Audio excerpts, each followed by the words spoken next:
Iran ইসরায়েলের ক্ষেপণাস্ত্র ও গোলাবারুদের গন্ধ দেশ দুটির আকাশে বাতাসে। ইরান ইসরায়েলের যুদ্ধ এখন তুঙ্গে। এটি আর এখন দুই দেশের মধ্যে সীমাবদ্ধ কোনো ঘটনা নয়, বরং এই যুদ্ধের আগুন ছড়িয়ে পড়েছে মধ্যপ্রাচ্য থেকে পুরো বিশ্বে। পরমাণু শক্তি নির্ভর দেশগুলো বিভক্ত হয়ে গেছে দুই শিবিরে। ইরানের পক্ষে দাঁড়িয়েছে সুপার পাওয়ার চীন ও রাশিয়া। অন্যদিকে ইসরায়েলের পাশে রয়েছে পরাক্রমশালী আমেরিকা। এই যুদ্ধে ইরান যদি জিতে যায় তবে বিশ্বের ভাগ্যে কী ঘটবে? যুদ্ধে যদি ইরান বিজয়ী হয় তবে শুধু মধ্যপ্রাচ্য নয়, গোটা বিশ্ব ব্যবস্থায় এক যুগান্তকারী পরিবর্তন দেখা যেতে পারে। ইরানের জয় শুধু সামরিক অর্জন হবে না, এটি হবে আধিপত্যের রাজনীতির এক নতুন খেলা, ধর্মীয় চিন্তার এক নতুন উত্থান এবং বিশ্বশক্তির ভারসাম্যে এক উল্লেখযোগ্য পালাবদল। ফিলিস্তিন ইস্যুতে বিশ্ব দেখবে নতুন মোড়। হয়তো পশ্চিম তীর ও গাজায় ইরান ঘনিষ্ঠ ইসলামী শক্তিগুলোর নেতৃত্বে একটি নতুন বাস্তবতা তৈরি হবে।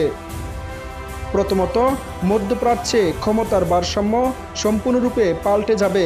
পশ্চিমা শক্তি সমর্থনে ইসরায়েলের একক আধিপত্য মুখ থুবড়ে পড়বে। পাশাপাশি সৌদি আরব, সংযুক্ত আরব আমিরাত সহ যেসব আরব দেশ ইসরায়েলের সঙ্গে গোপন বা প্রকাশ্যে সম্পর্ক গড়ে তুলেছে তাদের কৌশলগত অবস্থান নিয়ে নতুন করে ভাবতে হবে।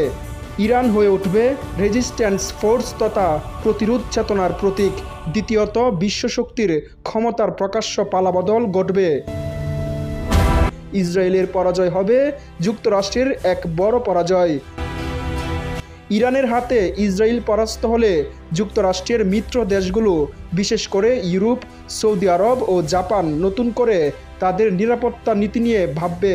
এতে কৌশলগত লাভ হবে রাশিয়া ও চীনের।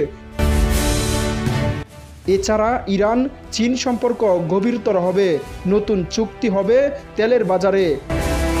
তবে রাশিয়া হয়তো ইরানকে সরাসরি প্রতিরক্ষা সহযোগিতা দিবে। এর বিপরীতে সুপার পাওয়ার হিসেবে নিজেদের আধিপত্য ফিরে পাওয়ার চেষ্টা করবে রাশিয়া। সত্যি যদি ইরান ইসরায়েলের সঙ্গে লড়াইয়ে জয়ী হয় তাহলে মুসলিম বিশ্বে নেতৃত্বের উচ্চ আসনে অধিষ্ঠিত হবে দেশটি।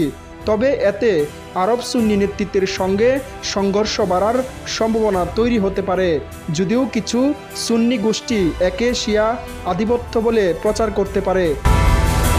আর এই প্রচার নতুন করে শিয়া সুন্নি দ্বন্দ্ব সৃষ্টি করবে।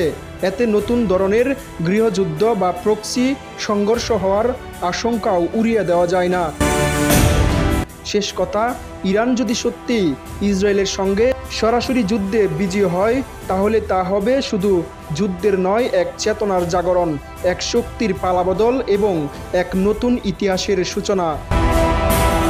বিশ্ব তখন আর আগের মতো থাকবে না। ক্ষমতা, চিন্তা ও নেতৃত্বের মানচিত্রে অজস্র নতুন রেখা আঁকা হবে, যার কেন্দ্রে থাকবে এক নির্বাসিত অথচ বিজয় শক্তি যার নাম ইরান।